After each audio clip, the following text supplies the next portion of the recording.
Nimeona. Unajua mwanamke atakuja nitoe roho. Mimi sielewi kwa nini amejiposti. Sijui kwa nini. Yaani sielewi. Hebu ngoja, kuna voice ametuma hapa, nataka nizisikilize yani. Mimi sielewi. Jamani, samahani niko mrazini jamani, najua hili ni group la kazi.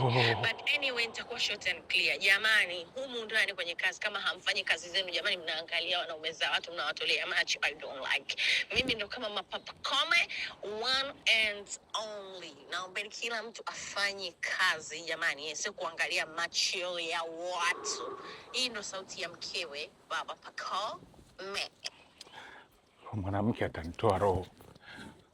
Mama Pakome. Hivi hiki ni nini umefanya? Hebu sikia. Hello, classmates. No, hili ni group.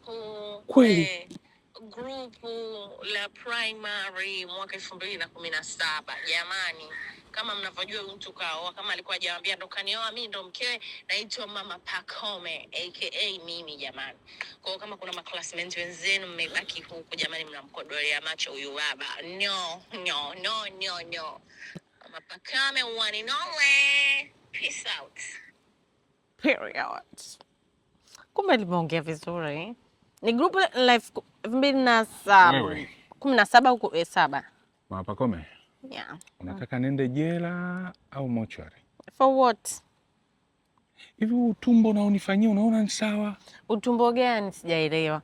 Kwa sababu hilo group lenu, ngoja na mimi nijieleze. Hilo group lenu kwani hilo group lenu la board member hawajui kwamba wewe ndugu yangu umeoa? Sasa wanajua.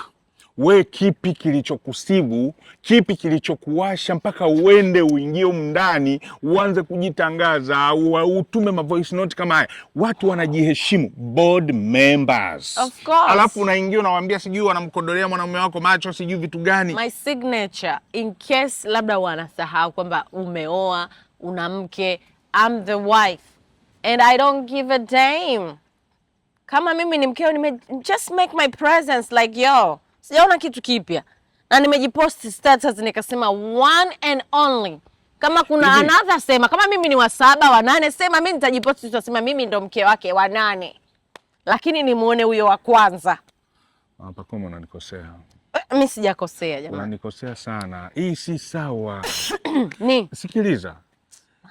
Basi ungeniambia mimi mwenyewe nikuposti. Kama ulikuwa na shida ya kupostiwa. Haya mambo ya wewe kuchukua simu yangu, unakagua, unaingia kwenye magrupu, unaandika mautumbo. Wewe. Kuna watu tunaheshimiana ndani, tunafanya biashara kwa kuheshimiana. Mimi nauliza, wewe ni mwanaume uliooa, dunia nzima inajua inaoa. Kuna shida gani mwanaume aliyooa kumposti mkewe?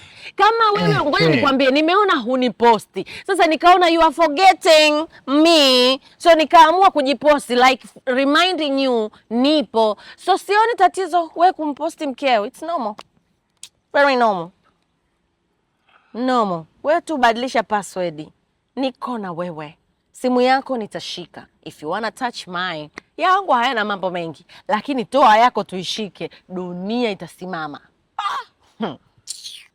Naomba tuheshimiane. Kuanzia leo sitaki simu yangu iguswe kwa namna yoyote ile. Sawa. Unachokitaka kwenye simu yangu niambie mimi mwenyewe, nitakupa au nitakufanyia. Sio wewe kuingia kwenye simu yangu. Sawa. Unajiposti, sijui unaenda kwenye magrupu unafanya utumbo yako. Takuja tukosane. Safi. Haina shida. Si safi eh? Nashukuru. Wewe si unatoa maelekezo kama unaongea na mtoto wa darasa la 2. Sawa baba. Ila usilaze jicho. Usikorome tu baba yangu. Yaani labda ukae na simu yako hivi kiti mpaka asubuhi kuna kuchwa. Wewe don't put your phone down like that. Goodbye.